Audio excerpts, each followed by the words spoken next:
ஆண்டவர் இந்த நாளில் நம்மோடு கூட இடைப்படுவாராக. இந்த நாளினுடைய செய்தியினுடைய தலைப்பை இவ்விதமாய் நான் வைத்திருக்கிறேன். கர்த்தருடைய திட்டங்கள் ஆசீர்வாதங்களை தரும். Hallelujah. God's plan brings blessings. ஆண்டவருடைய திட்டம் தான் நம்ம ஒவ்வொருவருக்கும் ஆசீர்வாதத்தை கொண்டு வரும். எத்தனை பேர் விசுவாசிக்கிறீங்க? அல்லேலூயா. எத்தனை பேர் நம்புறீங்க? எத்தனை பேர் ஏற்றுக்கொள்கிறீங்க? கர்த்தருடைய திட்டம் என்று ஒன்று இருக்கிறது. அந்த திட்டத்துக்குள்ளே நாம் வந்து விட்டோம் என்றால், தேவனுடைய திட்டத்துக்குள்ளே வந்து விட்டோம் என்றால், அப்படியானால் நம்மிடத்திலே பல திட்டங்கள் இருக்கிறது.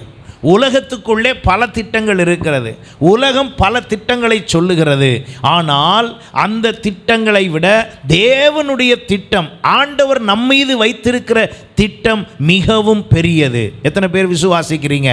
அல்லேலூயா. அப்ப நான் என்ன செய்ய வேண்டும்? நாம் என்ன செய்ய வேண்டும் என்றால், தேவனுடைய திட்டத்தை அறிந்து செயல்படுகிறவர்களாய் மாறினால் மாத்திரமே தேவ ஆசீர்வாதத்தை பெற முடியும்.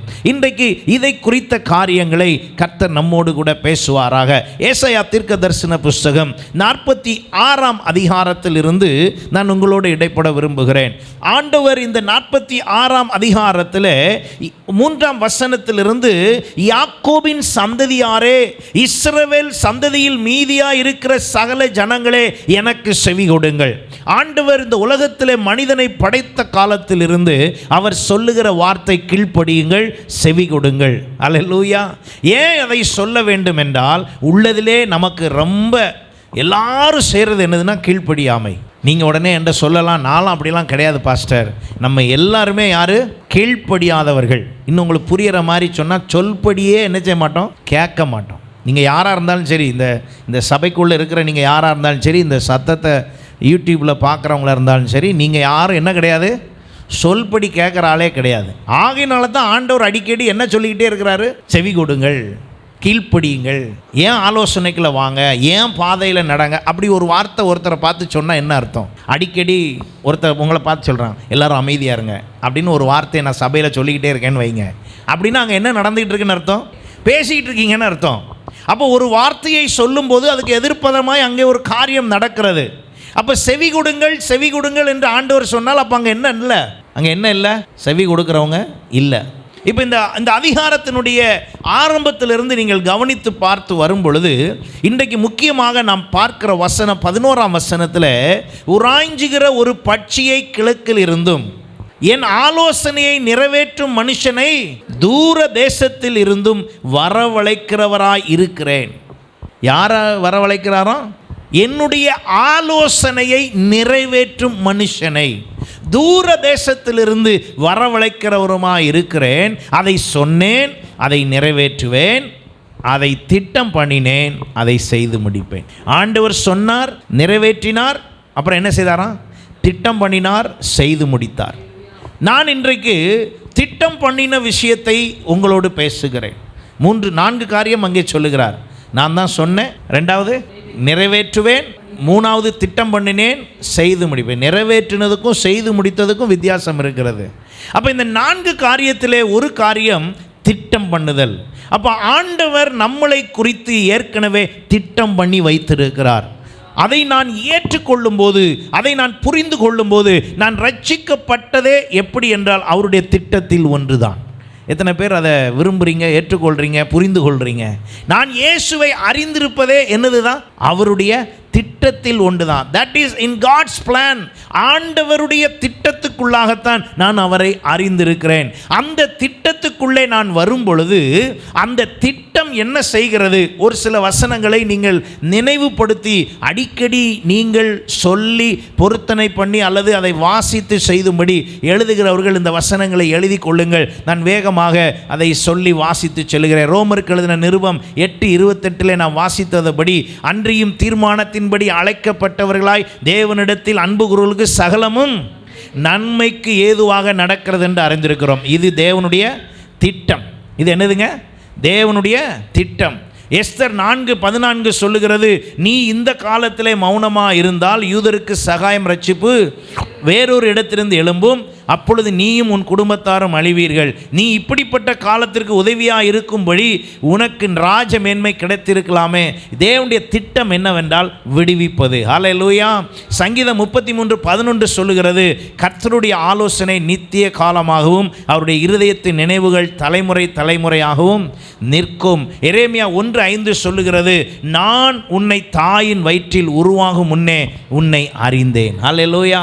நீ கற்பத்தில் இருந்து வெளிப்படும் முன்னே நான் உன்னை பரிசுத்தம் பண்ணி உன்னை ஜாதிகளுக்கு தீர்க்கதரிசியாக கட்டளையிட்டேன் என்று சொன்னார். அப்ப இப்படிப்பட்ட திட்டங்களை ஆண்டவர் வைத்திருக்கிறார். 2 பேதுரு 3:9 சொல்லுகிறது, தாமதிக்கிறவர் என்று சிலர் எண்ணுகிறபடி கர்த்தர் தமக்கு வாக்குத்தத்தத்தை குறித்து தாமதமாயிராமல் ஒருவரும் கெட்டு போகாமல் எல்லாரும் மனம் திரும்ப வேண்டும் என்று விரும்பி நம்மேல் நீடிய பொறுமை உள்ளவராய் இருக்கிறார். இது என்னதுங்க? ஆண்டவருடைய திட்டம். This all God's plan.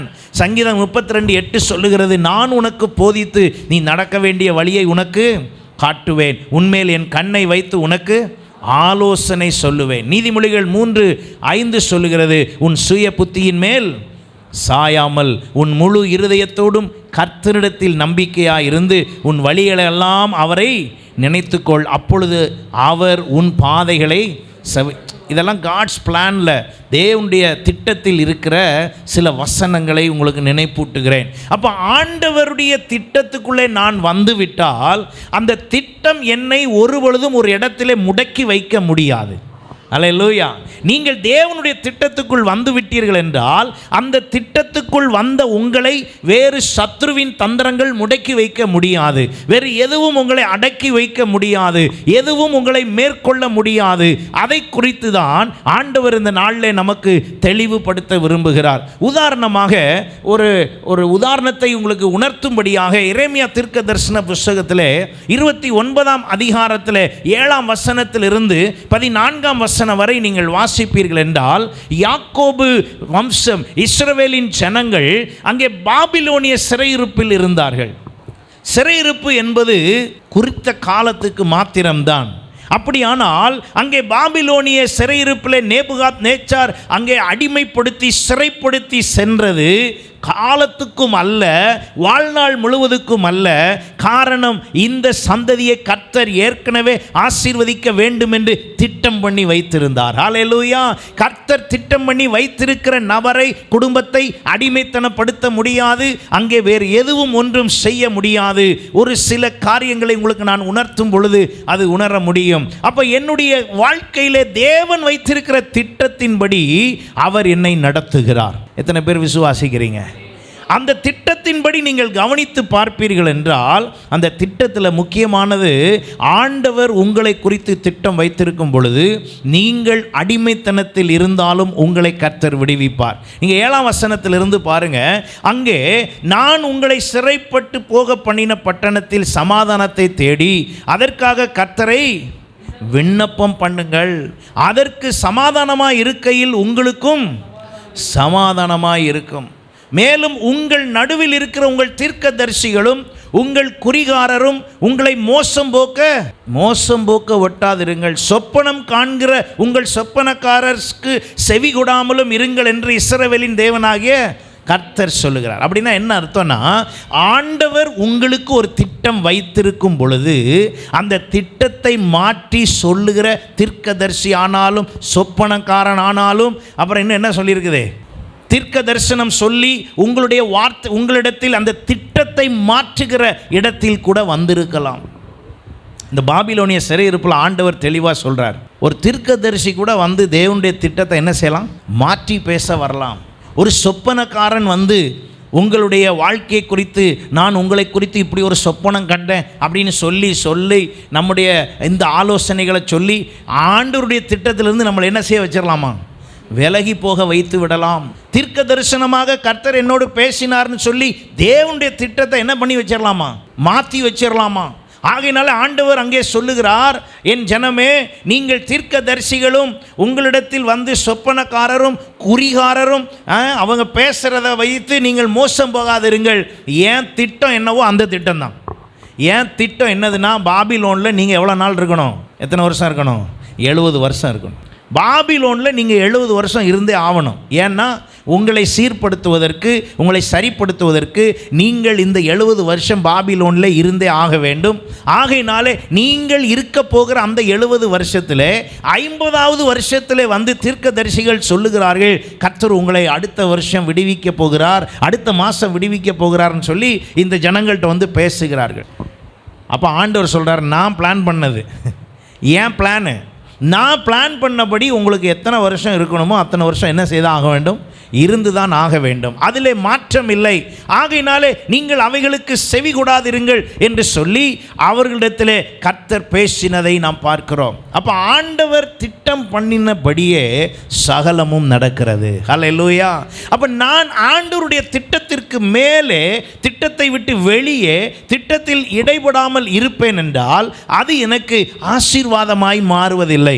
உதாரணமாக பாருங்கள், நீங்கள் ரட்சிக்கப்பட்டு அபிஷேகம் பெற்று மனம் திரும்பி கர்த்தருக்காக வாழ ஆரம்பித்திருக்கும் பொழுது இன்றைக்கி நிறைய நேரத்தில் திட்டங்கள் எங்கெல்லாம் மாறுது தெரியுமா? திருமண காரியத்தில் திட்டம் மாறுது. நீங்கள் வேணால் எவாலுவேட் பண்ணி பாருங்கள். நீங்கள் ரட்சிக்கப்பட்டு அபிஷேகம் பெற்று நல்ல ஆவிக்குரிய நிலையில் இருக்கிற நீங்கள் திருமண நேரம் வரும் பொழுது ஆவிக்குரிய நிலையில் அல்லாத ஒருவரை திருமணம் செய்ய நீங்கள் ஒப்பந்தம் செய்து கொண்டு திருமணம் செய்கிறபடினால் நீங்கள் தேவ திட்டத்தை விட்டு விலகுகிறீர்கள். இப்போ விலகிருக்கீங்களாங்கிறத புரியணும்னா இப்போ ஸ்டேட்டஸை சொல்லுங்கள். அந்த திருமண பந்தத்தில் உள்ள ஆசீர்வாதத்தின் ஸ்டேட்டஸை சொல்லுங்கள், அதை புரியுங்கள். அப்போ நீங்கள் அந்த திட்டத்தின்படி அதை செய்யாத பட்சத்தில் அங்கே சமாதானம் இருக்காது. நீங்கள் எவ்வளோதான் முயற்சி பண்ணாலும் அந்த வாழ்க்கையில் ஒரு நிம்மதியே இருக்காது. ஆனால் தேவனுடைய திட்டம் அங்கே செயல்படாதபடினால், அவர் உங்களை கொண்டு செய்ய நினைத்த, செய்ய விரும்பின, அதன்படி செய்வதற்கு இல்லாமல் நீங்கள் செய்துவிட்டபடினால் அங்கே செயல்படுத்த வேண்டிய காரியம் நிறைவேறாதபடினால் ஆண்டவரால் அங்கே ஆசீர்வாதத்தை கொடுக்க முடியாத நிலை. இப்போ இன்றைக்கு ஏன் ஆண்டவர் இதை பேச வேண்டும்? அதை சரிப்படுத்துவதற்குத்தான் கர்த்தர் பேசுகிறார். ஹல்லேலூயா. ஒருவேளை திட்டத்தை மீறி ஏதாவது செஞ்சுருந்தீங்கன்னா அதை உணர்ந்து ஆண்டவர்கிட்ட ஒப்புரவாகி அதுக்கு என்ன ரெமெடி செய்யணுங்கிறதான் இப்போ இன்றைய செய்தியினுடைய முடிவு. எப்போதுமே தேவனுடைய திட்டத்தை செய்கிறதுக்கு சில நேரம் அறியாமையில் செய்து விடுகிறோம். சில வேளையில் புரிந்து கொள்ளாமல் தேவனுடைய திட்டத்தை மீறி செய்து விடுகிறோம். தேவனுடைய திட்டத்தை தாண்டி செயல்படுத்தி விடுகிறோம். அப்போ தேவ திட்டம் தாண்டுகிற ஒவ்வொரு இடத்திலையும் தேவ ஆசீர்வாதத்துக்குள்ளே நிலைத்திருக்க முடியாது. இந்த உலகத்தை போய் நீங்கள் கவனித்து பாருங்கள். இந்த உலகத்தில் சொல்லுகிறார்கள், திருமணமானவர்கள் 80% பேர் சமாதானமாகவே என்ன செய்யலையாம், வாழலையாம். 80% பேர். அப்போ நான் பார்க்குற ஆளெல்லாம் எப்படி பாஸ்டர்? பார்க்குற எல்லாரும் வெளி தோட்டத்தில் எப்படி இருப்பாங்க? நல்லா தான் இருப்பாங்க. ஒவ்வொரு வீட்டுக்குள்ளேயும் போய் பார்த்தா தான் தெரியும். அங்கே ஏன் அப்படி இருக்குது? அவர்களுக்கு ஆலோசனை இல்லை, வேத வசனத்தின் ஆலோசனை இல்லை, தேவ வழிநடத்தல் இல்லை. அப்போ மிச்சம் இருக்கிற 20% நல்லா இருக்காங்களா? உண்மையிலேயே தேவ திட்டத்துக்குள் இருக்கிற குடும்பம் நல்லா இருக்குது. அல்லேலூயா. தேவ திட்டத்தை அறிந்த குடும்பம் நன்றாக இருக்கிறது. அப்போ உங்களுக்குள்ளே ஒருமனமும் ஒற்றுமையும் ஒன்று சேர்ந்தும் ஆசீர்வாதமாயும் சந்தோஷமாயும் சமாதானமாயும் குடும்பத்துக்குள்ளே நிம்மதியாயும் இருக்க விடாதபடி தடை என்ன செய்கிறது என்றால், நீங்கள் மீறின திட்டம். கர்த்தர் உங்களை குறித்து வைத்திருந்த திட்டத்தை விட்டு கர்த்தர் உங்களை நன்றாக அபிஷேகித்து ஜெபிக்க, நல்ல ஆண்டவருடைய சமூகத்தில் வேதங்களை வாசிக்க, ஆண்டவருக்கு ஊழியம் செய்ய, இப்படி இருக்க வேண்டிய உங்களை நீங்கள் தவறாய் முடிவெடுத்தபடினால், அந்த திட்டத்துக்குள் நிற்பதற்கு இல்லாமல் அந்த திட்டத்தை மாறி முடிவெடுத்ததுபடினால் உங்களால் அதை நிறைவேற்ற முடியவில்லை. இன்றைக்கு ஒருவேளை அப்படி செய்து உங்கள் வாழ்க்கையிலே மாற்றங்கள் இருந்திருக்கும் என்றால் இன்றைக்கு ஒப்பு கொடுத்து ஆண்டவர்கிட்ட சொல்லணும், ஆண்டவரே நான் தான் புத்தியினமாக என்ன பண்ணிவிட்டேன், அந்த நேரத்தில் முடிவு என்ன செய்ய எனக்கு தவறுதலாய் அந்த முடிவுகள் வந்துவிட்டது, நான் அதை எடுக்க வேண்டிய நிர்பந்தத்தில் வந்தேன். இதெல்லாம் நீங்கள் ஆண்டவர்கிட்ட சொல்லியிருக்கீங்களான்னு தெரில. ஆனால் சொல்லி அதை சரிப்படுத்த நீங்கள் அதற்கு மாற்று வழி செய்ய வேண்டும். மாற்று வழி என்ன செய்கிறது? ஓஹோ, திட்டம் இல்லாமல் திருமணம் பண்ணியாச்சு, அப்போ அந்த ஆளை தூக்கி ஓரமாக போட்டுட்டு திட்டம் பண்ணி ஒரு ஆளை சரியாக பண்ணிக்குவோம். அப்படி செய்ய முடியுமா? அது முறை அல்ல. அது என்ன அல்ல? முறை அல்ல. அது வேத வசனத்துக்கே புறம்பானது. அப்போ ஏதோ ஒரு மாற்று வழி இருக்கிறது. அதை செய்யும்போது தேவ திட்டத்துக்குள் நாம் வந்து விடலாம். அல்லேலூயா. இன்றைக்கு அதைத்தான் ஆண்டவர் தியானிக்க விரும்புகிறார். அப்போ நீங்கள் எல்லாருமே தேவனுடைய திட்டத்துக்குள்ளே சரியாக இருக்கீங்களா? உங்களை நீங்கள் கவனிங்க. உங்களுடைய வாலிப வயதிலே தேவ திட்டத்தில் எப்படி இருந்தீங்க? உங்களுடைய திருமண வயது வரும் பொழுது, திருமணம் ஆகும்போது தேவ திட்டம் ஆண்டவர்கிட்ட கேட்டிங்களா? தேவனுடைய திட்டம் தானா? ஆண்டவரை என்னை குறித்து வச்சிருக்கிற திட்டம் என்ன? நீங்கள் இப்படி ஒரு திட்டம் வச்சுருக்கீங்க, ஆனால் என் நிலைமை இப்படி போயிடுச்சே, இப்போ ஒருவேளை நான் இப்படி மாற்றி திட்டத்துக்கு மாறாக, நீர் நியமித்து வைத்த திட்டத்துக்கு மாறாக நான் திருமணம் செய்தோ அல்லது என்னுடைய வேலையோ என்னுடைய காரியங்களோ நடந்து விட்டது, இப்போ நான் என்ன செய்வது? அதைத்தான் இங்கே ஆண்டவர் சொல்லுகிறார். அவர் ஒரு மனுஷன் அவருடைய ஆலோசனையை செய்தால், அங்கே வசனம் அதான் சொல்லுகிறது, என் ஆலோசனையை நிறைவேற்றும் மனுஷனை நான் திட்டம் பண்ணி அவனுக்கு எல்லாவற்றையும் செய்வேன். அல்லேலூயா. எனக்கு என் ஆலோசனைக்கு கீழ்ப்படியணும். இப்போ தேவ ஆலோசனைக்குள்ளே வராத யாருக்கும் தேவ திட்டம் வராது, தேவனுடைய திட்டத்தை கொடுக்க முடியாது. அப்போ தேவ திட்டத்தில் உள்ளவர்களை ஆண்டவர் என்ன செய்கிறார்? ஒரு சிலரை உதாரணப்படுத்துகிறேன் பாருங்கள். தானியேலின் புஸ்தகம் 6ஆம் அதிகாரத்தில் நீங்கள் தானியேலை குறித்து வாசிக்கிறீர்கள். தானியேலை குறித்த திட்டம் என்ன? இந்த பாபிலோனிய சிறையிருப்பிலே தானியேல் அங்கே செல்லுகிறார். இந்த சிறையிருப்பின் காலம் அது. ஆனால் தானியேல் யார் என்று சொன்னால், நல்லா கவனிங்க, எல்லாரும் சிறையிருப்பில் போயிருக்காங்கங்க. தானியேலும் எதில் தான் போயிருக்காரு? சிறையிருப்பில் தான் போயிருக்காரு. அவர் ஒன்றும் மாற்றியெல்லாம் போகலை, வேறு வழியில் போகல, சிறையிருப்பில் தான் இருக்காங்க. பாபிலோனிய சிறையிருப்பில் தான் இருக்காங்க. ஆனால் பாபிலோனிய சிறையிருப்பு இருக்கிற தானியேலுக்கு மாத்திரம் ஸ்பெஷல். ஏன்? சிறையிருப்புனா எல்லாருக்கும் சிறையிருப்பு தானே, எல்லாரும் மாட்டியிருக்கணும்ல, எல்லாரும் அடிமைத்தனமாக இருக்கணும்ல. இல்லை, தானியேலுக்கு மாத்திரம் சிறப்பு. அதே இடத்துல சாத்ராக், மேஷாக், ஆபேத்நேகோ இருக்கிறார்கள், அவர்களுக்கும் சிறப்பு. இந்த 4 பேருக்கு ஏன் சிறப்பு வந்தது? என்ன வித்தியாசம் வந்தது? எல்லாரும் அடிமைத்தனத்தில் இருக்கிறாங்க பாபிலோனிய சிறையிருப்பில், ஆனால் இவங்களுக்கு மட்டும் ஸ்பெஷல் எங்கேருந்து வந்தது என்று சொன்னால், அங்கே தான் முக்கியம் பாருங்கள். அவர் சொல்லுகிறார், என் ஆலோசனையின்படி வாழ்ந்தா நான் சிறையிருப்பின் காலத்தில் கூட சிறையிருப்பாய் அல்ல, சிறையிருப்பிலும் சிறந்த வாழ்வை தருவேன். அல்லேலூயா. நீங்கள் அந்த வித்தியாசத்தை அங்கே தான் புரியணும். தேவனுடைய திட்டம் என்ன என்பது ரொம்ப முக்கியம். அப்போ ஆண்டவருக்கு உங்கள் மேலே ஒரு திட்டம் இருக்குது. God has plan on you. உங்கள் எல்லார் மேலேயும் ஒரு திட்டம் வச்சுருக்கார். எத்தனை பேர் அதை முதல்ல புரியுறீங்க? ஆண்டவருக்கு உங்கள் மேலே ஒரு பிளான் இருக்குது. நீங்கள் பிளானை தெரியாமல் சும்மா அவன் சொன்னான் இவன் சொன்னான்லாம் செய்யக்கூடாது. எல்லாத்தையும் ஊரில் இருக்க அவ்வளோ பேர் 1000 ஆலோசனை சொல்லத்தான் செய்வாங்க. ஊரில் இருக்கிறவங்க நம்மக்கிட்ட சொல்கிற ஆலோசனைலாம், சில ஆலோசனைலாம் உலக ஞானத்தில் சொல்லுகிற ஆலோசனை எப்படி இருக்கும்? சில நேரம் ரொம்ப பெஸ்ட்டாக இருக்கும், சில நேரம் நான் சொல்கிறத விட பெஸ்ட்டாக கூட தெரியும். ஆனால் நான் சொல்லுகிற ஆலோசனை சுயமானதல்ல, வேத வசனத்தின் அடிப்படையில் சொல்லுகிறேன். நான் என்றைக்காவது யாருக்காவது ஆலோசனை கொடுத்து தப்பாக போயிருக்கா பாருங்கள். நான் சுயமாக செஞ்சுருந்தா தப்பாக போயிருக்கும். ஆனால் வேத வசனத்தின்படி தேவ ஆவியானவருடைய உதவியோடு கொடுக்கப்படுகிற ஆலோசனை ஒரு நாள் என்ன செய்யாது? வீணாய் போகாது. நான் சோமரசம்பேட்டையில் நம்முடைய அங்கே தங்கியிருந்து ஊழியங்களை செய்து கொண்டிருந்த காலத்தில் ஒரு குடும்பத்துக்காக அதிகமாய் ஜெபித்தோம். அப்போ அந்த குடும்பத்துக்காக ஜெபிக்கும் பொழுது பல போராட்டங்கள், பல பிரச்சனைகள். அந்த பிரச்சனையில் அவங்க 2 பேரும், அந்த குடும்பமே பிரிந்து போகிற அளவுக்கு இருந்தது. ஆனால் ஆண்டவர் அந்த ஆலோசனையை கொடுத்து அந்த நேரத்தில் ஆண்டவர் ஆலோசனை கொடுத்ததும் அவர்களுக்கு எப்படிப்பட்ட ஆசீர்வாதங்களெல்லாம் கொடுக்க போகிறார் என்பதையும் வெளிப்படுத்தி சொன்ன அத்தனையும் இப்போ நிறைவேறி கொண்டிருக்கிறது. அல்லேலூயா. அன்றைக்கு அவருடைய வீடு பெரிய ஒரு அப்பார்ட்மெண்ட்ஸ் ஒன்று கட்டுறதுக்காக அதுக்காக ஜெபிக்கும்படி என்னை அழைத்திருந்தார். நான் போய் அங்கே போய் நின்று, அப்போ அவர் சொன்ன வார்த்தை, பாஸ்டர், நீங்கள் அன்னைக்கு தலையிட்டு ஆலோசனை கொடுத்து எங்களை வழி நடத்தலைன்னா இன்றைக்கி இந்த ஆசீர்வாதம் என்ன பண்ணியிருக்காது? வந்திருக்காது. ஹல்லேலூயா. அப்போது ஆண்டவருக்கு நம்ம மேலே ஒரு திட்டம் இருந்தால் சரியான ஆலோசனையை வழி நடத்துகிறார். அப்போ அந்த திட்டத்துக்குள்ளே நான் வந்துடணும். ஒருவேளை இதுக்கு முன்பு வரை திட்டத்தை தாண்டி இருந்தீர்கள் என்றால், திட்டத்தில் இல்லாமல் இருந்தீர்கள் என்றால், இன்றைக்கு ஒப்பு கொடுங்கள், கர்த்தர் உங்களை அந்த திட்டத்துக்குள் வைத்துக் கொள்வார். அல்லேலூயா. அங்கே தானியேல் மீது ஒரு திட்டம் இருந்தது. அந்த திட்டத்துக்கான காரணம் என்ன? அவன் 3 வேளை ஜெபிக்கிறவனாக இருந்தான். தேவ திட்டம் சும்மா ஒன்றும் ஒருத்தர் மேலே வராதுங்க. அதற்கு வேலை செய்யணும், ஒர்க் அவுட் பண்ணணும். அதுக்கு சரியான விதத்தில் நாம் என்ன செய்கிறோம் என்பது ரொம்ப முக்கியம். அப்போ தானியேல் என்ன செய்கிறவராக இருந்தார்? சிறையிருப்பின் காலத்தில் சிறைப்பட்டு போன பொழுது புலம்பவில்லை. அவன் தன்னுடைய சிறையிருப்பை குறித்து யோசிக்கவில்லை. தன்னுடைய நிலைமையை குறித்து யோசிக்கவில்லை. எனக்கு இப்படி ஆகிவிட்டதே, இப்படி நடந்து விட்டதே, என் சூழ்நிலை இப்படி இருக்கிறதே, என் வேலை இப்படி இருக்கிறதே, என் கணவன் இப்படி இருக்கிறானே, என் மாமியார் இப்படி இருக்காங்களே, என் நாத்தனார் இப்படி இருக்காங்களே, இன்னும் வேற யாரெல்லாம் சொல்ல, குடும்பத்தில் இருக்கிற இன்னார்லாம் இப்படி இருக்காங்களே, எந்த புலம்பலும் செய்யலை. யாருங்க? தானியேல். எந்த புலம்பலும் செய்யலை. ஆனால் இருக்கிறது எங்க? சிறையிருப்புல. அப்போ ஆண்டவர் நம்ம மீது ஒரு திட்டம் வச்சிருந்தா அது சிறையிருப்பின் பகுதியாக இருந்தாலும் சரி, அங்கே கர்த்தர் உங்களை உயர்த்துவார். இந்த தானியேல் சிறைப்பட்டு போனவன் தான். நேபுகாத் நேச்சாருடைய சிறையிருப்பின் காலத்திலே இந்த தானியேல் அங்கே போய் இருந்து கொண்டு அவன் சொல்லுகிறான், எனக்கு ராஜரீக எந்த சாப்பாடும் எனக்கு வேண்டாம். 1ஆம் அதிகாரத்தில் அதை குறித்து வாசிக்கிறீங்க. நான் சும்மா நீங்கள் கொடுக்கறதெல்லாம் சாப்பிட முடியாது, எனக்கு இப்படி ஒரு சாப்பாடை தாங்க. என்ன காரணம்?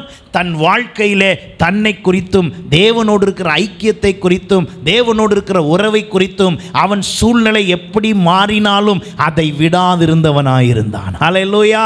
நீங்கள் கர்த்தருக்காக உங்கள் வாலிப நாட்களிலே ஜெபத்திலும் வேத வாசிப்பிலும் கர்த்தருக்காக வைராக்கியமாய் வாழ்வதிலும் இருந்து கொண்டு இப்பொழுது திடீரென்று ஒரு வாழ்க்கை முறையிலே ஒரு மாற்றமோ, திருமணம் செய்ததில் மாற்றமோ, அல்லது வேறு ஏதாகிலும் வேலைக்கு போன இடத்துல மாற்றமோ ஏதாகிலும் வந்ததென்றால் அதை குறை கூறிக்கொண்டு நீங்கள் இருப்பீர்கள் என்றால் உங்கள் சிறையிருப்பு மாறவே முடியாது. நீங்கள் என்ன செய்ய வேண்டும்? அதற்கு உள்ள இருந்து கொண்டு எப்போதும் நீங்கள் செய்து வந்தது போல. அல்லேலூயா. நீங்கள் எப்படி ஆண்டவர் உங்களை ரட்சித்த பொழுது, நீங்கள் மனம் திரும்பின பொழுது எப்படி இருந்தீர்களோ அதை போல இப்பவும் இருப்பதற்கு முயற்சி செய்து பாருங்கள். உங்கள் சிறையிருப்பின் வாழ்வை கர்த்தர் ஆசீர்வாதமாய் மாற்றி தருவார். அல்லேலூயா. நீங்கள் காரணம் சிறையிருப்பை சொல்ல தேவையில்லை. காரணம் சிறையிருப்புக்குள்ளேயும் கர்த்தர் உங்களுக்கு வித்தியாசத்தை காட்டுவார். ஏன் தெரியுமா? அவ்வளவு வல்லமையுள்ள தேவன் நம்முடைய தேவன். ஏன்னா அவர் திட்டம் பண்ணிட்டார்னா அந்த திட்டத்தை ஒருவரும் மாற்றவே முடியாது. அப்போ அந்த திட்டம் ஒன்று இருக்கிறது. சிறையிருப்பு தான். சிறையிருப்புக்கு உள்ள ஒரு பெரிய விடுதலையை வைத்திருக்கிறார். காரணம் என்ன? இந்த தானியேல் தனக்கு வருகிற எல்லா சோதனையிலும் கர்த்தருக்கு முன்பாக உத்தமமாய் நின்றான்.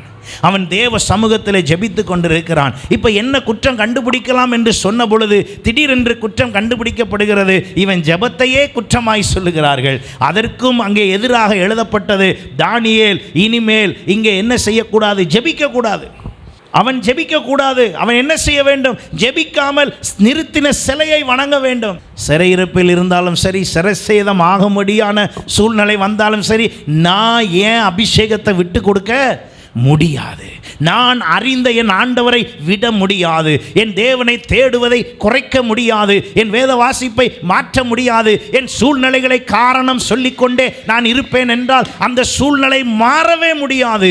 நீங்கள் செய்ய வேண்டியதை செய்து கொண்டே இருக்க வேண்டும். அல்லேலூயா. நீங்களும் நானும் என்ன செய்து கொண்டிருக்கிறோம்? சூழ்நிலைகளைத்தான் காரணம் சொல்லுகிறோம். நமக்கு எதிராக இருக்கிற மற்றவைகளை காரணம் சொல்லுகிறோம். நீங்கள் என்ன செய்து கொண்டிருக்கிறீர்கள்?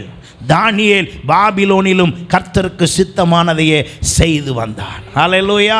பாபிலோனில் அவன் ஒன்றும் மாற்றி செய்யலை. அவன் சூழ்நிலையை பிரச்சனையை காரணம் சொல்லலை. அவன் அங்கே அவனுக்கு அறிவிக்கப்படுகிறது, ராஜா உனக்கு விரோதமாய் கையெழுத்திட்டு இருக்கிறார். என்ன என்றால், நீ ஜெபத்தை குறைத்து கொள்ளவில்லை, இந்த சிலையை வழிபடவில்லை என்றால் உன்னை சிங்கக்கவியில் போடுவதாக ராஜா கையெழுத்திட்டான் என்று சொன்னார்கள். வேதம் சொல்லுகிறது, பத்திரத்தில் கையெழுத்து இடப்பட்டதை அறிந்த தானியேல் மறுபடியும் அந்த வார்த்தை அழகாய் சொல்லப்பட்டிருக்கிறது, முன்பு செய்து வந்தது போலவே. அதை வாசிச்சு பாருங்க. அங்கே சொல்லப்பட்டிருக்கிறது, முன்பு செய்து வந்தது போலவே. இதான் ரொம்ப முக்கியம். பாருங்க, பிரச்சனை வந்துருச்சு, சூழ்நிலை வந்துருச்சு, சிறையிருப்பு வந்துருச்சுன்னு பேசிக்கிட்டு இருக்கல. இப்போ பிரச்சனை, பெரிய பிரச்சனை என்ன தெரியுமா? அவன் வாழ்க்கையே முடிய போகிற மாதிரி ஒரு பிரச்சனை. சிங்கக்கபிகளை தூக்கி போட்டால் ஆள் காணாமல் போயிடும். அப்படி ஒரு சூழ்நிலை வந்துடும். அப்படி ஒரு சூழ்நிலைகளை போட போகிறோம்னு சொல்லி அங்கே சொல்லப்படுகிறது. நீங்கள் தேவ திட்டத்துக்குள் இருக்கிறீர்கள் என்றால் உங்கள் செயல் எப்படி இருக்க வேண்டும் என்றால், நீங்கள் தேவ திட்டத்தை விசுவாசிப்பீர்கள் என்றால், தேவன் உங்கள் மீது ஒரு திட்டம் வைத்திருப்பதை நம்புவீர்கள் என்றால், பிரச்சனை எது வந்தாலும் சரி, நீங்களும் ஆண்டவரும் இடையில் இருக்கிற எதுவும் டிஸ்கனெக்ட் ஆகவே கூடாது. ஹல்லேலூயா. குறையவே கூடாது. உங்களுக்கும் தேவனுக்கும் இடையில் இருக்கிற கனெக்ஷன் ஒரு நாளும் தொடையக்கூடாது. அது சிறையிருப்பின் காலமாக இருந்தாலும் சரி, சிறை சேதம் பண்ணுகிற நிலைமையாக இருந்தாலும் சரி, நீங்களும் ஆண்டவரும் எப்படி இருக்கிறீர்கள் என்பதை பொறுத்து தான் தேவ திட்டம் அடுத்த ஸ்டெப் வரும். நீங்கள் உடனே சொல்லலாம், தேவ திட்டத்தில் தானே நான் இருக்கேன், அப்போ என்னையா இப்படி அனுமதிச்சாரு? நீங்கள் தலையாட்டாமல் அனுமதி வந்திருக்காது. எத்தனை பேர் ஒத்துக்கிறீங்க? உங்கள்கிட்ட இந்த மாப்பிள்ளையை பிடிச்சிருக்கான்னு கேட்டப்ப நீங்கள் என்ன பண்ணீங்க? தலையை ஆட்டினீங்க தானே. இந்த பொண்ணை பிடிச்சிருக்கான்னு கேட்டப்போ என்ன பண்ணீங்க? தலையை ஆட்டினீங்க தானே. என்னையெல்லாம் பொண்ணை பிடிச்சிருக்கான்னு காமிச்சு கூட கேட்கல. ஃபோனில் பிடிச்சிருக்கான்னு கேட்டாங்க, ஆமான்னு சொன்னேன். ஃபோனில் தான் கேட்டாங்க, நேரிலே பார்க்கல. ஏன்? ஆண்டவருடைய திட்டம் இது, தேவனுடைய சித்தம் இது, கர்த்தர் உனக்கு வாய்க்க பண்ணின பெண் இது அப்படின்னு. இந்த ஈசாக்குக்கு பொண்ணு பார்த்த மாதிரி ஈசாக்குக்கு பொண்ணு யார் பார்த்தா? ஈசாக்கு பார்க்கல. அவனுடைய வீட்டில் இருக்கிற எஜமானனுடைய ஊழியக்காரன் போய் பார்த்து வந்து சொல்கிறான், எப்பா உனக்கு நான் பார்த்துட்டு வர்ற பொண்ணு கரெக்டாக இருக்கும், கட்டிக்கிறியா அப்படின்னு சொல்லி அப்பா சொல்கிறாருங்க. பாரு, அவன் எந்த பொண்ணை கூட்டிகிட்டு வர்றானோ அந்த பொண்ணை தான் நீ என்ன செய்யணும்? கல்யாணம் பண்ணு. இப்போ யார்ட்டையாவது அப்படி சொல்ல முடியுமா? யார்ட்டையாவது சொன்னால் ஒத்துக்குவீங்களா? ஒத்துக்க முடியாது. அவருக்கு என் டேஸ்ட் என்ன தெரியும், என் நிலைமை என்ன தெரியும்? ஈசாக்கு பற்றி சொல்லப்பட்டிருக்கிறது, ரெபேக்காளை ஈசாக்கு தன் தாயினுடைய கூடாரத்தில் போய் என்ன செஞ்சானா வச்சான்னா, அந்த அம்மா எவ்வளோ தூரம் நல்லா நடந்திருக்கும் பாருங்கள். வந்த உடனே நாட்டாமா பண்ணல, அம்மா மாதிரி யாரை பார்த்துக்கிச்சான்? சத்தமாக சொல்லுங்கள். ஈசாக்கை அம்மா மாதிரி பார்த்ததுனால ஈசாக்கு ரெபேக்காளை எங்கே கொண்டு போய் வச்சானா? தன் தாய் வசித்த கூடாரத்தில் கொண்டு போய் வைத்தானா. யார் பார்த்தது? தேவ திட்டத்தின்படி நடந்தால் அது அப்படி தான் இருக்கும். அல்லேலூயா. சும்மா தலையாட்டிவிட்டு இப்போ வந்து அழப்படாது, இப்போ வந்து குமுறக்கூடாது, இப்போ வந்து மாற்றியெல்லாம் சொல்லக்கூடாது, யோசிக்கக்கூடாது. இப்படி என் நிலைமை இப்படி இருக்கட்டும், நிலைமை எப்படி வேணாலும் இருக்கட்டும். உங்கள் நிலைமை தலைகீழாக இருந்தாலும் சரி, உங்களுக்கு சோறு போடாத மனைவியே வந்திருந்தாலும் சரி, உங்களை தூங்க விடாமல் டார்ச்சர் பண்ணுற எதையாவது வேலை வாங்கிக்கிட்டே இருக்கிற கணவன் வந்திருந்தாலும் சரி, கவலைப்படாதீங்க. நீங்கள் என்ன பண்ணீங்கிற மட்டும் பாருங்கள். உங்கள் மேலே அன்பே செலுத்தாத கணவனாக இருந்தாலும் சரி, நீங்கள் என்ன பண்ணுறீங்க? நம்ம என்ன சொல்கிறோம் தெரியுமா? என் வாழ்க்கை எப்படி ஆச்சு தெரியுமா, என் நிலைமை எப்படி போயிடுச்சு தெரியுமா?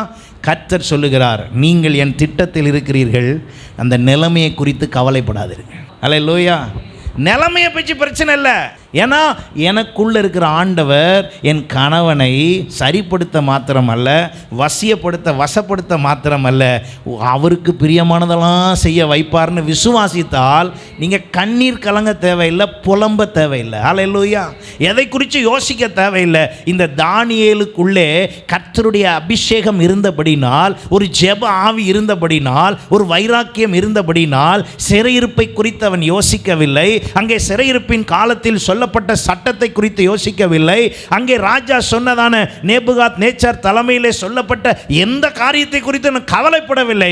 சிறைச்சாலையிலே போடுவதாக இருந்தால் போடுங்கள், நீங்கள் சிங்கக்கபியில் போடுவதாக இருந்தால் போட்டு போங்க, எனக்கு அதை பற்றி கவலை இல்லை. ஏன்னா என் மீது திட்டம் உள்ளவர் எனக்குள் வாசம் பண்ணுகிறார்.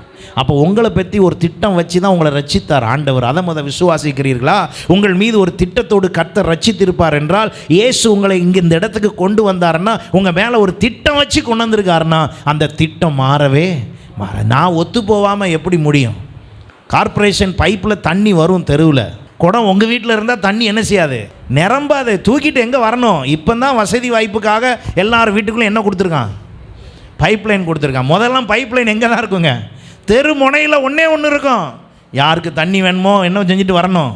குடத்தை தூக்கிட்டு வரணும். அங்கே வந்த இடத்துலையும் சந்தோஷமாக பிடிக்க முடியாது. நம்ம குடத்தை 4 பேர் தட்டி வேற விடுவாங்க. ஆனாலும் கஷ்டப்பட்டு வச்சு நமக்கு வேண்டியதை பிடிச்சிட்டு போகிற மாதிரி நீங்கள் தான் தேவ திட்டத்துக்குள்ளே இப்படியெல்லாம் செயல்படணும்.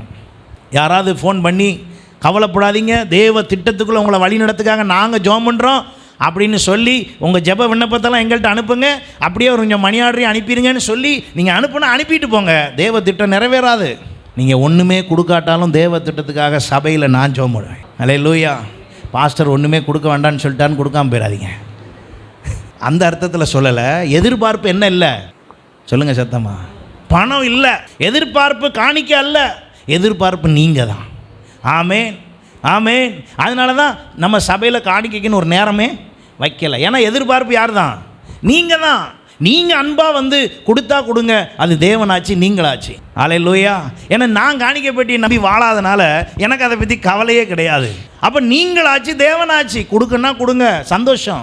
அதுக்குரிய ஆசீர்வாதம் உங்களுக்கு ஆண்டவர் தருவார். ஆனால் ஒரு திட்டத்துக்குள்ளே வந்த பிறகு, நான் என்னை அழைத்த தேவன் என்னை வழி நடத்துவார், இந்த திட்டத்துக்குள் நான் தெளிவாக இருக்கிறபடினால் ஒரு நாள் இதை டிபெண்ட் பண்ணி என்ன செஞ்சதில்லை, இருந்ததே இல்லை. கொரோனா காலம் அதை நிரூபித்து காண்பித்தது. அல்லேலூயா. 100% நிரூபித்து காட்டியது. நானே நிறைய பேருக்கு போய் உதவி செய்கிற அளவுக்கு நிரூபித்து காட்டியது கொரோனா காலம். அப்படி என்றால் என்ன?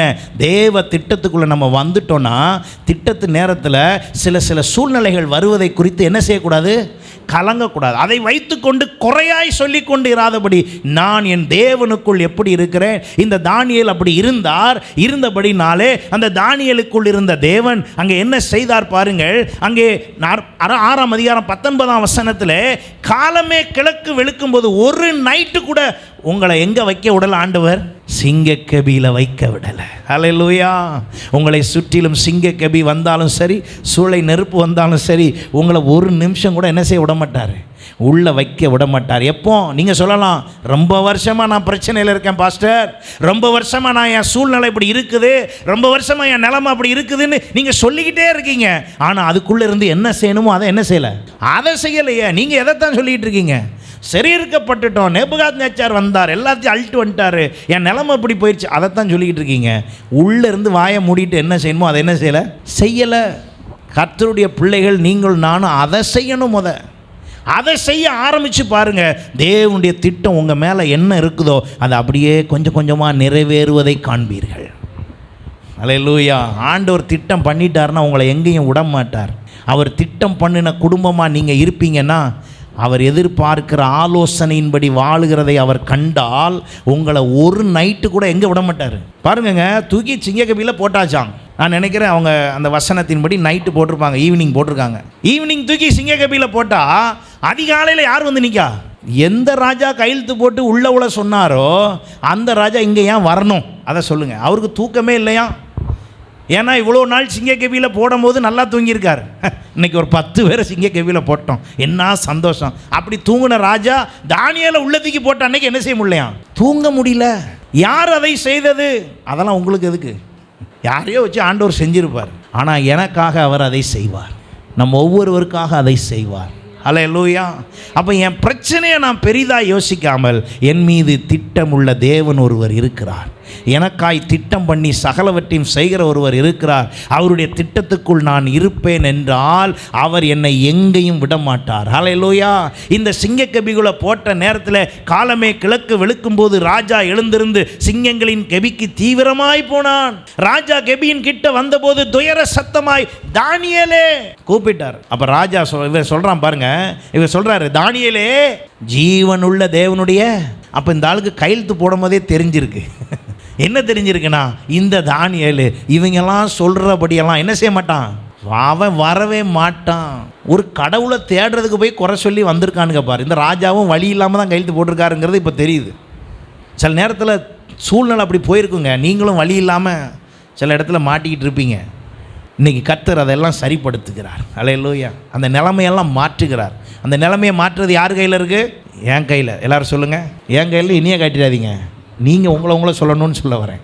உங்கள் நிலைமை யார் கையில் இருக்குது? உங்கள் கையில், அவரவர் கையில் இருக்குது. என்ன கையில் இருக்குது?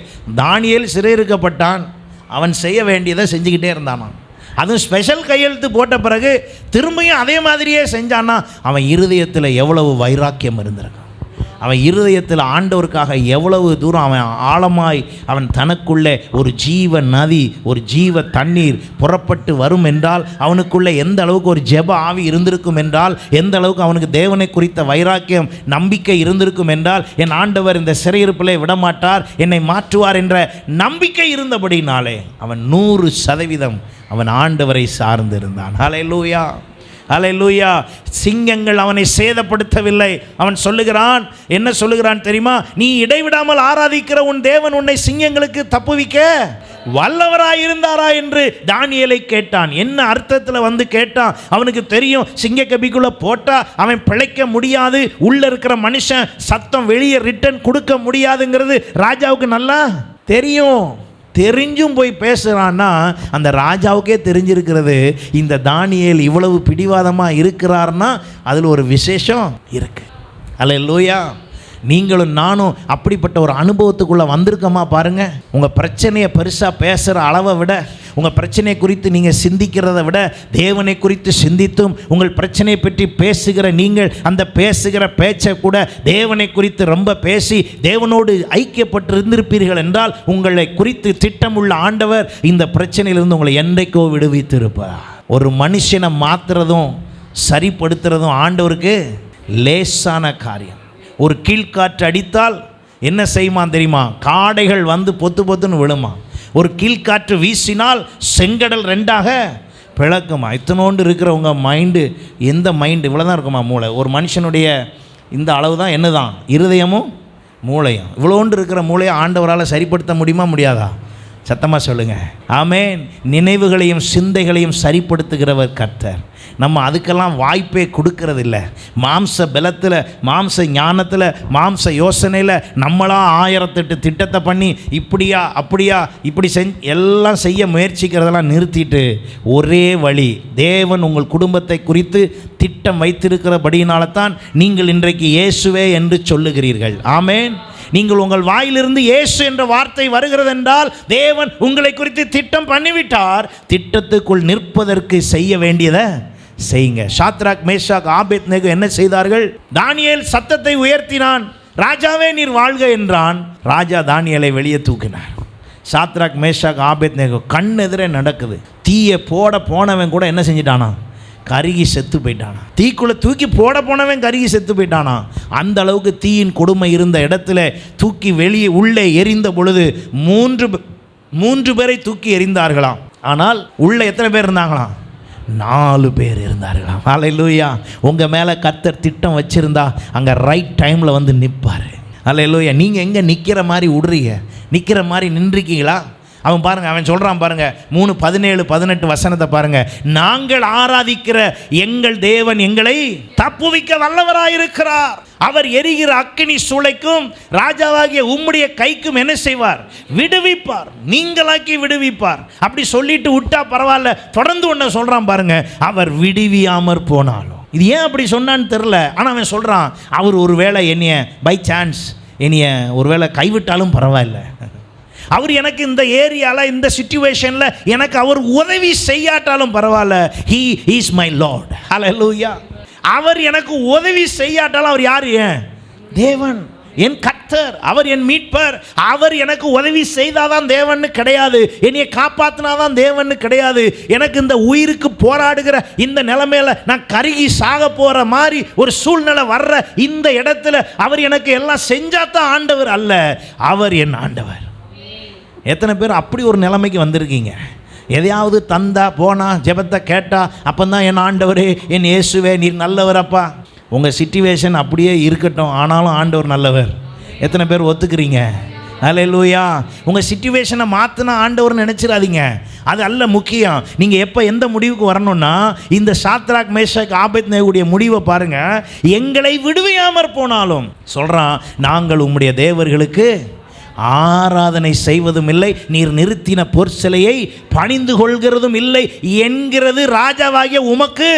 Better you understand. நீ புரிஞ்சுக்கோ. நாங்கள் சும்மா நீ மிரட்டுறதுக்கெலாம் நாங்கள் வரமாட்டோம். எத்தனை பேர் வைராக்கியமாய் அப்படி இருக்கிறீர்கள்? கர்த்தருக்காக, ஆண்டவருக்காக, ஆண்டவர் மீது உள்ள அன்பில் எத்தனை பேர் வைராக்கியமாய் இருக்கிறீர்கள்? நீங்கள் உங்கள் பிரச்சனை, உங்கள் சூழ்நிலை உள்ளே நுழைந்திருக்கிற வேளையில் உங்கள் வைராக்கியம் அப்படி இருந்திருக்கும் என்றால் கர்த்தர் 4வது நபராக உங்கள் பிரச்சனையின் நடுவில் வந்து நின்றுப்பார். அல்லேலூயா. அவர் ஏன் வரல? ஏன்னா உங்கள் நம்பிக்கை இல்லை. நீங்கள் என்ன சொல்கிறீங்க? வந்த பிறகு பார்த்துக்குவோம். ஆண்டவரே இந்த தீயே இல்லாமல் ஆக்குங்க, அப்படி தான் பேசிக்கிட்டு இருக்கோம் நம்ம. இல்லை, சில பிரச்சனைக்குள்ளே போக வேண்டிய நிர்பந்தம் வரலாம். வந்துட்டு போட்டும், பிரச்சனை வரட்டும், உங்களை அவமானப்படுத்தட்டும், உங்களை தவறாய் சொல்லட்டும், என்ன வேணாலும் பேசட்டும். ஆனால் ஏன்? அது ஒரு நல்லது.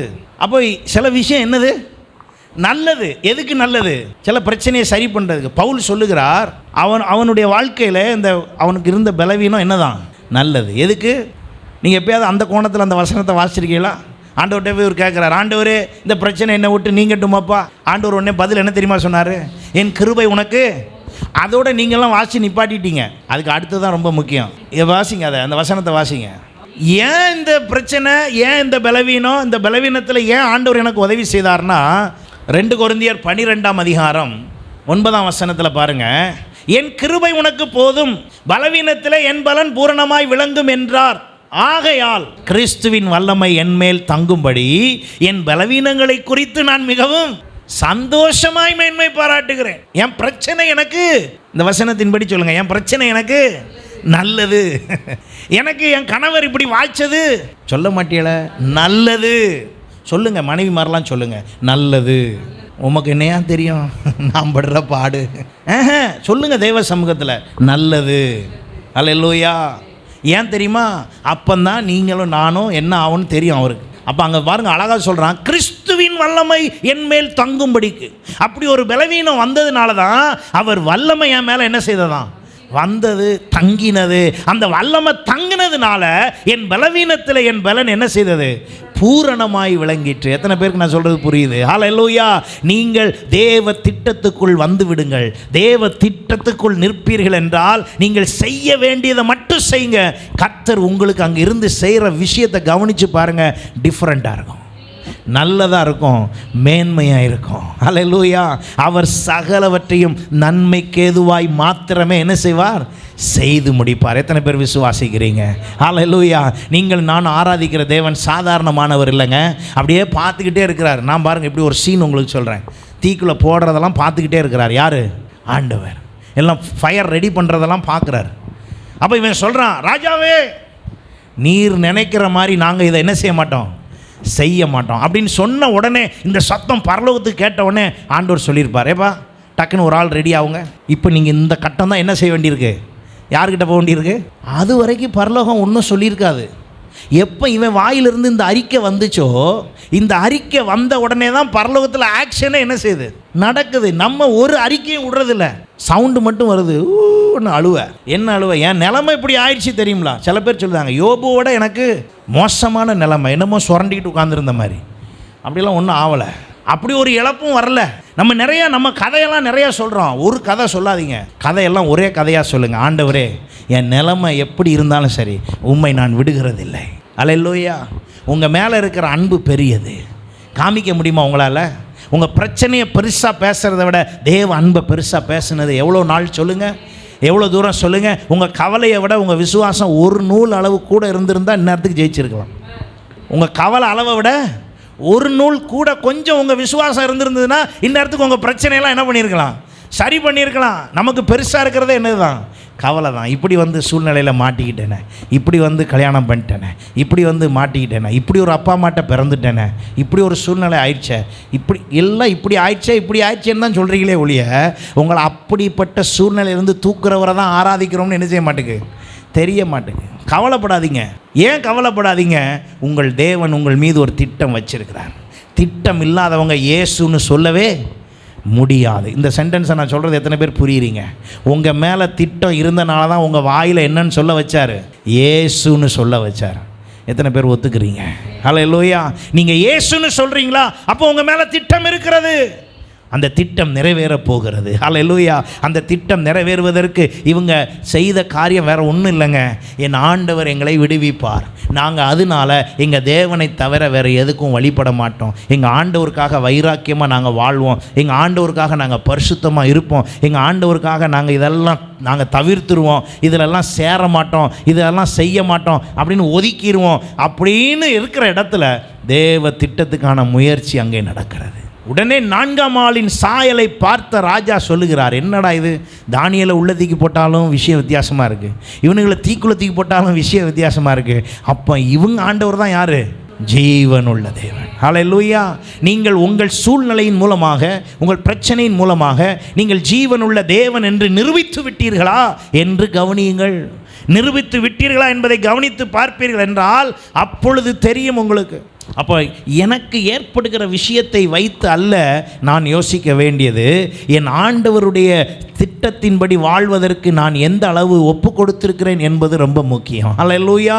3வதாக அங்கே ஆதியாகமம் 39ஆம் அதிகாரத்தில் யோசேப்பை குறித்து வாசிக்கிறோம். யோசேப்பு சம்பந்தமில்லாமல் சிறைச்சாலைக்கு வந்தவன், சம்பந்தமே கிடையாது, அவன் மீது தவறே இல்லை, அவன் பாவமே செய்யவில்லை, அவன் எந்த குற்றமும் செய்யவில்லை, அநியாயமாய் சிறைச்சாலையில் அடைக்கப்பட்டான். அதுக்காக அவன் அநியாயத்தை பேச யார்ட்டையும் அவன் என்ன செய்யலை, போகலை. அவன் அநியாயம் எவ்வளவு இருந்தாலும் அவன் தேவனுக்கு முன்பாக சரியாய் நடந்து கொண்டான். அவனுக்கு எதிராய் குற்றச்சாட்டு பெருசாக இருக்கு, செய்யாத குற்றத்தை செஞ்சோம்ன்றான். அப்படி ஒரு வாய்ப்பே அவனுக்கு வந்துச்சு, ஆனால் அவன் செய்யலை. அங்கிருந்த அந்த சூழ்நிலையில் அவனுக்கு கிடைத்த வாய்ப்பை அவன் என்ன செய்யவில்லை, பயன்படுத்தவில்லை. ஆனால் சொல்லப்படுவது என்ன, இவனுடைய வஸ்திரம் அங்கே இருந்தபடினால் நம்பகமானது போல இருந்த குற்றச்சாட்டு ஜோடிக்கப்பட்டது.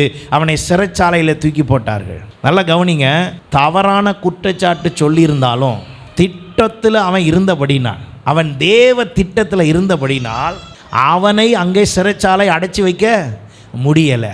அதே ஊருக்கு அதே ஊரில் வாசிங்களேன், 44ஆம் வசனம் பாருங்க, 41ஆம் வசனம் பாருங்க. பின்னும் பார்வோன்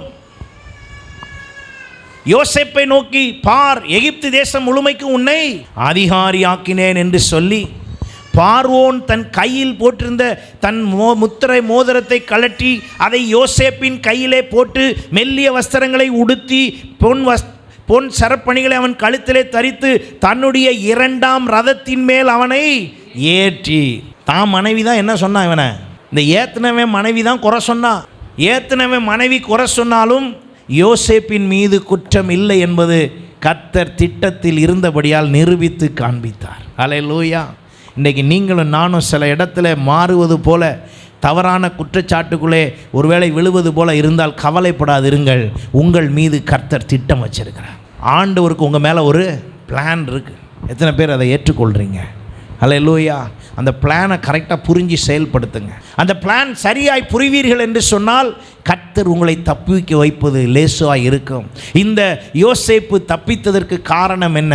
தான் தேவனுக்கு விரோதமாய் ஒன்றும் செய்யக்கூடாது என்று தன் இருதயத்தில் என்ன பண்ணி வைத்திருந்தார்? தீர்மானித்து வைத்திருந்தார். 39ஆம் அதிகாரம் 9ஆம் வசனம் அதை சொல்லுகிறது. அந்த சூழ்நிலை அப்படி வந்தது. அந்த சூழ்நிலை அப்படி வந்த பொழுது அங்கே சொல்லப்பட்டிருக்கிறது, நான் அங்கே சொல்லப்பட்டு அவன் சொல்லுகிறார், அவர் எனக்கு எதையும் விலக்கி வைக்கவில்லை. இப்படி இருக்க நான் இத்தனை பெரிய பொல்லாங்குக்கு உடன்பட்டு தேவனுக்கு விரோதமாய் பாவம் செய்வது எப்படி? நான் எப்படி உடன்படுறது? திடீர்னு சில காரியத்துக்கு ஃப்ரெண்ட்ஸ் எல்லாம் கூப்பிடுவாங்க, வாங்க பார்ட்டி கொண்டாடலாம். திடீர்னு சொந்த பந்தம்லாம் கூப்பிடும், பார்ட்டி கொண்டாடலாம்னு. அந்த நேரத்தில் நீங்கள் என்ன பதில் சொல்கிறீங்கிறதான் முக்கியம். அங்கே தான் ஆண்டவர் உங்களை திட்டத்தில் வைக்கணுமா இல்லை கொஞ்சம் விட்டுறணுமாங்கிறத பிளான் அங்கே தான் வருது. நம்ம அப்படியா ஆண்டவரே, டாலர் போட்டிருந்தா தூக்கி பின்னால் தூக்கி போட்டு இன்றைக்கி ஒரு நாளைக்கு ஆண்டவரே கொஞ்சம் பார்ட்டியோடு இருந்துட்டு கொண்டாடிட்டு நாளைக்கு காலையில் 4 மணிக்கு எந்திரிச்சு நான் ஜெபிச்சிருவேன் ஆண்டவரேன்னா அவர் யோசிப்பார், ஓ அப்படியா, உன் திட்டம் வித்தியாசமாக இருக்க, ஏன் திட்டம் உன் மேலே இருக்கிறத விட நீ பிளான்ற திட்டம் ரொம்ப வித்தியாசமாக இருக்கேன்னு அவர் யோசிப்பார். கொஞ்சம் நாளைக்கு அதே பிரச்சனை தான் விடுவார். உங்கள் பிரச்சனை தீரணும்னா, உங்கள் சூழ்நிலை மாறணும்னா, உங்கள் சிறையிருப்பின் அனுபவம் மாறணும்னா, சில நேரத்தில் நீங்கள் தேவ திட்டத்தில் இருக்கிறது உங்களுக்கு தெரியாமல் போனதுனால நீங்கள் ஒருவேளை இவ்வளவு நாட்கள் அறியாமையில் செய்திருந்தால் கூட இன்றைக்கு கர்த்தரிடத்தில் சொல்லுங்கள், ஆண்டவரே என் மீது இப்படி ஒரு பெரிய திட்டம் வச்சு என் குடும்பத்தை இப்படி ஒரு திட்டம் பண்ணி என் குடும்பத்தை நல்லா உயர்த்தி நீர் மேன்மைப்படுத்தி என் பிள்ளைகளெல்லாம் நல்ல எதிர்காலம் தந்து எங்களை வாழ வைக்க விரும்பி தான் எங்களை ரட்சித்தீங்கிறத நான் உணர்கிறேன் ஆண்டவரே.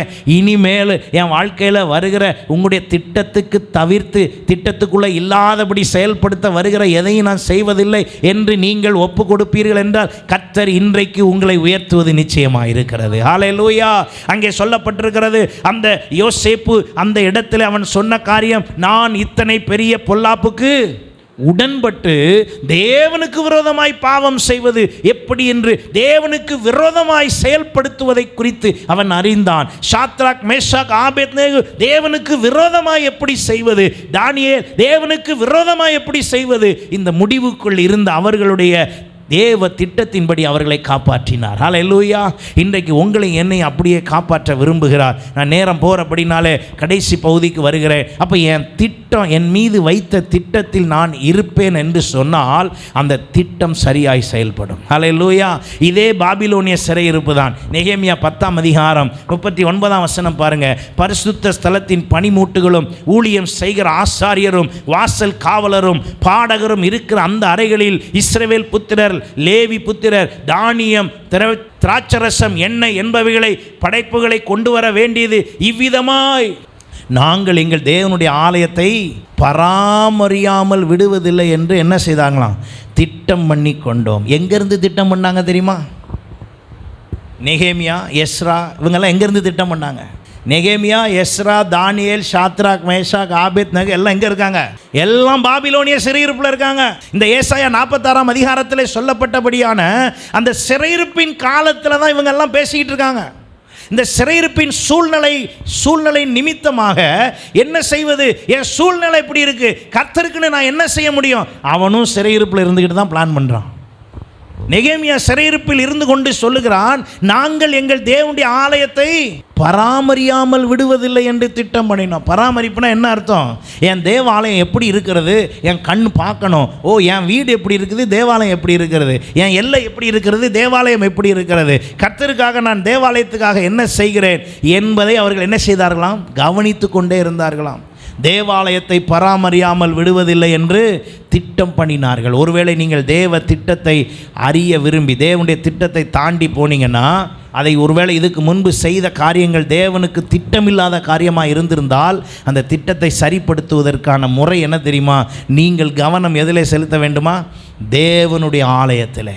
இரண்டாவதாக பாருங்கள், 12ஆம் அதிகாரம் 46ஆம் வசனம் பாருங்கள்.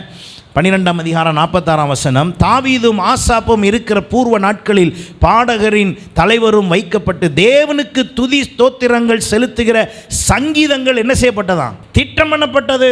ரெண்டாவதா, நீங்கள் முதல்ல பராமரிப்பில் கவனம் செலுத்துங்க. ஆலயத்தை குறித்த பராமரிப்பு. ஆலயத்தை பராமரிக்கிறதுனா சுண்ணாம்பு அடிக்கிறது இல்லை, அது மட்டும் அல்ல. ஆலயத்தில் என்ன உண்டாயிருக்க வேண்டும்? எத்தனை சேர் மிச்சம் இருக்குது, அதுக்கு நான் என்ன செய்யணும்? ஆலயத்தில் நான் என்ன பண்ணணும்? இந்த இடத்துல நான் என்ன பண்ணணும், இதை நான் எப்படி செய்யணும் அப்படின்னு பராமரிப்பு. ஆலய பராமரிப்பு என்பது விளக்குமாறு எடுத்து பெருக்குவது மட்டும் அல்ல, ஒட்டடை அடிக்கிறது இல்லை, சுண்ணாம்பு அடிக்கிறது இல்லை, வெள்ளை அடிக்கிறது இல்லை. ஆலய பராமரிப்பு என்பது ஆண்டவருடைய டிவினிட்டி, அது என்னென்னு சொல்கிறது, தெய்வீக தன்மை எங்கேயும் குறையாமல் என்ன செஞ்சுக்கணுமா? பராமரித்து கொள்ள வேண்டும். எத்தனை பேருக்கு புரியுது? அந்த பராமரிப்பு என்னிடத்தில் இருக்கிறதா? நான் வந்தேன், ஜெபம் பண்ணேன், போனேன், யார் என்ன பண்ண எனக்கு என்ன? தேவ திட்டத்துக்குள்ளே வர முடியாது. ஒருவேளை திட்டத்தை மாறி இருந்தீர்கள் என்றால் சரிப்படுத்துவதற்கான வழி என்ன தெரியுமா? அவருடைய ஆலயத்தை குறித்த வைராக்கியம், கர்த்தருடைய ஆலயத்தை குறித்த பக்தி வைராக்கியம் என்ன செய்ததாம்? பட்சித்தது. அப்போ அந்த ஆலயத்தை குறித்த பக்தி வைராக்கியத்தை நாம் உண்டு பண்ணும்போது கர்த்தர் அங்கே செய்கிறார். ரெண்டாவதாக, அங்கே சங்கீதங்களை திட்டம் பண்ணினேன். அப்படின்னா என்ன அர்த்தம்னா, என் வாய் சும்மாவே இருக்காது, கர்த்தரை பாடி துதிக்கும். ஒரு வாரமாவது ஆராதனையை முடிக்க முடியாமல் திணற மாதிரி ஒரு நாள் வரவே மாட்டுக்கு. யாருக்கு? எனக்கு. ஏன் ஆராதனை முடிக்க முடியல பாஸ்டர்? பாட வேண்டியதானே, நிப்பாட்ட வேண்டியதான, மைக்கு தான் இருக்கலாம், மைக்கு ஆஃப் பண்ணிக்க வேண்டியதானே. அப்படி சொல்லலை. நீங்கள் எல்லாரும் ஆராதிக்கிற ஆராதனைக்குள்ளே புகுந்து எல்லாம் கொஞ்சம் நிப்பாட்டுங்களேன், போதும், துதிச்சது போதும், அடுத்த பகுதிக்கு போவோம், கொஞ்சம் நான் பிரசங்கம் பண்ணிக்கிறேன் அப்படின்னு உங்கள்கிட்ட கேட்குற அளவுக்கு ஒரு நாள் என்ன செய்ய மாட்டேங்குது. நான் சொல்கிறது எத்தனை பேருக்கு புரியுது? அப்படின்னா என்ன அர்த்தம்னா, அந்த அளவுக்கு ஆராதனையுடைய வேகம் எப்படி இருக்கணும்? அப்படி இருக்கணும். வந்து கண்ணை மூடின உடனே சோத்திரம் பண்ணுங்க, துதி பண்ணுங்கலாம் சொல்லப்படாது, நானே செய்யணும். ஆராதனை நேரம்னு வந்த உடனே எல்லாம் சத்தத்தை உயர்த்தி என்ன செய்ய ஆரம்பிக்கணும்? ஆராதிக்க ஆரம்பிக்கணும். யார் எப்படி ஆராதிக்கான்னு பார்த்துக்கிட்டு இருக்கக்கூடாது, எல்லாரும் ஆராதிக்கணும்.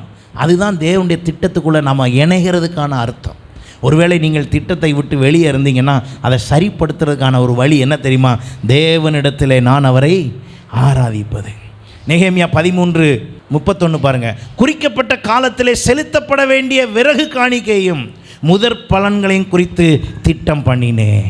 என் தேவனே, எனக்கு நன்மை உண்டாக என்னை நினைத்தேன். இதெல்லாம் இப்போ ப்ரெசண்ட்டில் செஞ்சு சரி பண்ண வேண்டியது. நான் உடனே என்ன பண்ணேன்னா பாருங்கள், என்ன திட்டம் பண்ணானா பாருங்கள், செலுத்தப்பட வேண்டிய விறகு காணிக்கை. விறகு காணிக்கைன்னா என்ன அர்த்தம்னா, சபையிலே ஆகாரம் உண்டாயிருப்பதற்கு ஏதுவான காரியங்களை செய்வது. அது மாத்திரம் இல்லாமல் அங்கே முதற் பலன்கள் எல்லாம் கர்த்தருக்குரியது. தேவனுக்கு கொடுக்கப்பட வேண்டிய காணிக்கை தசம பாகங்களை எல்லாம் இன்றைக்கி உலக ஆலோசனை என்ன சொல்லுகிறது? எல்லாம் ஒரே இடத்துல கொடுக்கணும்னு அவசியம் இல்லை, எல்லாம் பிரித்து எங்கெங்கே முடியுமோ கொடு, யார் யாருக்கு கொடுக்கணுமோ கொடு, எப்படி செய்யணுமோ செய். அப்படியெல்லாம் ஒரு சட்டமே இல்லையே. புதிய ஏற்பாட்டில் அப்படியா சொல்லியிருக்குது, பழைய ஏற்பாட்டில் இப்படியா சொல்லியிருக்குது. இதெல்லாம் நம்ம கொடுக்குறதான தவறான உலக ஞான ஆலோசனை. வேத ஞான ஆலோசனை அப்படி அல்ல. வேதம் அப்படி கொடுக்கவில்லை, வேதம் அப்படி சொல்லவில்லை. ஹல்லேலூயா. சில நேரத்தில் பணம் கை நிறையா பணம் வாங்குகிற சில சம்பாத்தியம் பண்ணுறவங்க சில நேரம் என்ன சொல்கிறாங்கன்னா, நான் என் சம்பாத்தியத்திலே வாழுகிறேன், கர்த்தருக்கு கொடுக்க வேண்டாம். பிரசங்கம் பண்ணுற ஊழியக்காரர்கள் கூட உண்டு. ஏன்னா அவங்களுக்கு ரிட்டையர்மெண்ட் ஆனால் என்ன வரும்? பென்ஷன் பணம் வரும். அதை வச்சே சர்ச்சை ரன் பண்ணுவாங்க. சர்ச்சை அப்படி ரன் பண்ணக்கூடாது. சர்ச்சை எதை வச்சு தான் ரன் பண்ணணும்? சபையில் வருகிறவர்களுடைய காணிக்கைகளை வைத்து தான் சபையை ரன் பண்ணணும். இது வேத வசனத்தின்படி உண்மை. அல்லேலூயா. அப்போ நான் தேவ திட்டத்துக்குள் இருப்பதற்கு தேவனுக்கு சார்ந்த காரியத்தை நான் செய்ய என்னை ஒப்பு கொடுக்கும்போது கர்த்தர் அந்த திட்டத்துக்குள்ளே வருகிறார். எஸ்தர் 9:22 பாருங்கள். கடைசி பகுதி இப்படி சொல்லுகிறது, நாங்கள் எல்லாரும் விருந்துண்டு சந்தோஷம் கொண்டாடவும் ஒருவருக்கொருவர் வரிசைகளை அனுப்பவும், வரிசைகளை என்றால் சீர்வரிசைன்னு சொல்லுவோம்ல, அதே மாதிரி வரிசைகளை அனுப்பவும் எளியவர்களுக்கு தானம் தர்மம் செய்யவும் வேண்டும் என்று என்ன செய்தோம்? திட்டம் பண்ணினோம். இதெல்லாம் தேவனுடைய திட்டத்துக்குள்ளே இருக்குங்க. ஒரு கலசம் தண்ணி கொடுத்தா கூட ஆண்டவர் என்ன செய்வாராம்? பலன் தருவார். ஹல்லேலூயா. அப்போ நல்லா கவனிங்க, தேவனுடைய திட்டத்துக்குள் வந்திருக்கிற நான் எப்படிப்பட்ட காரியங்களை செய்கிறேன்? அதை செய்ய ஒப்பு கொடுக்க வேண்டும், அதை செய்ய நான் அர்ப்பணிக்க வேண்டும். தேவ திட்டத்தை தாண்டி வெளியே போய்விடாதபடி நான் கவனிக்க வேண்டும். கர்த்தருடைய திட்டத்துக்குள் கர்த்தர் என்னை வைத்து என்னை உயர்த்தி என்னை ஆசீர்வதிப்பார். ஹல்லேலூயா. கர்த்தருடைய ஆசீர்வாதம் உங்கள் ஒவ்வொருவரோடும் இருந்து உங்களை ஆசீர்வதிப்பாராக.